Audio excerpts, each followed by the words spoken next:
नमस्कार दोस्तों, स्वागत है आपका वीके न्यूज में। मेरा नाम है शेखर द्विवेदी। खबर आ रही है मणिपुर से, जहां पर एक बार फिर से हिंसा भड़क गई है। बड़ी अपडेट मणिपुर से, राजधानी इंफाल में हिंसा भड़क गई है। मकानों में आग लगा दी गई है। 18 दिनों के बाद एक बार फिर से हिंसा भड़कने की खबर। राजधानी इंफाल के न्यू लंबुलेन इलाके में अचानक से यह हिंसा भड़की है, जहां पर उपद्रवियों ने कुछ घरों को आग भी लगा दी है।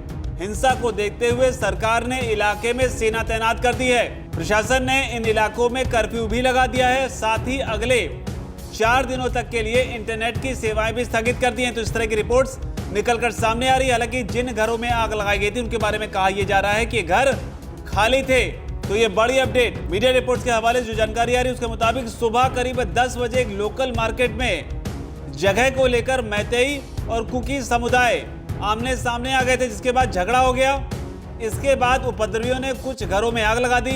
स्थिति पर नियंत्रण के लिए पैरामिलिट्री फोर्स और सेना तक को बुलाना पड़ा। हालांकि जो लेटेस्ट अपडेट आ रही है उसके मुताबिक पुलिस ने आगजनी के जो आरोपी हैं उनमें से 3 लोगों को हिरासत में ले लिया है। 2 हथियार भी बरामद किए गए हैं। इससे पहले लगातार अपडेट्स आई थी किस तरीके से मणिपुर में हिंसा भड़की थी, लेकिन अब 18 दिनों के बाद ये अपडेट। इसके पैमाने को अगर समझना हो तो जानिए कि राज्य में हिंसा की वजह से अब तक करीब 10,000 से ज्यादा लोग जो हैं वो विस्थापित किए गए हैं। सरकार ने दंगाइयों को गोली देखते ही गोली मारने तक का आदेश दे रखा है। इस मामले को लेकर 17 मई को सुप्रीम कोर्ट में भी सुनवाई हुई थी। कोर्ट ने राज्य सरकार को हिंसा प्रभावित लोगों को दी जा रही राहत, सुरक्षा, पुनर्वास पर नई स्टेटस रिपोर्ट जो है वो तब दाखिल करने के लिए उसके लिए निर्देश दिए थे। सुप्रीम कोर्ट में मणिपुर ट्राइबल फोरम और हिल एरिया कमेटी ने याचिकाएं दाखिल की थी। गर्मी की छुट्टी खत्म होने के बाद जुलाई में कोर्ट एक बार फिर से इस मामले की सुनवाई करेगा। लेकिन इस बीच बड़ी अपडेट यह है कि एक बार फिर से हिंसा भड़की है। और ओवरऑल अगर देखें तो मणिपुर हिंसा में अब तक 74 लोगों की जान जा चुकी है, जबकि 230 से ज्यादा लोग जो हैं वो घायल हुए।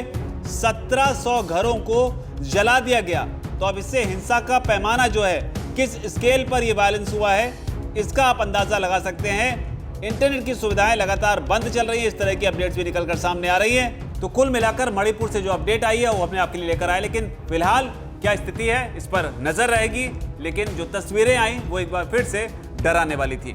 आपका इस पूरे विवाद को लेकर, मणिपुर में जो हिंसा हुई इसे लेकर आप किस तरीके से देखते हैं? क्योंकि समय समय पर इस पर राजनीतिक दल जो है वो बयानबाजी भी करते हैं, केंद्र सरकार को घेरने की कोशिश भी करते हैं। आपको इस पूरे एपिसोड पर क्या लगता है? आपकी जो भी राय कमेंट सेक्शन जरूर लिखें। धन्यवाद।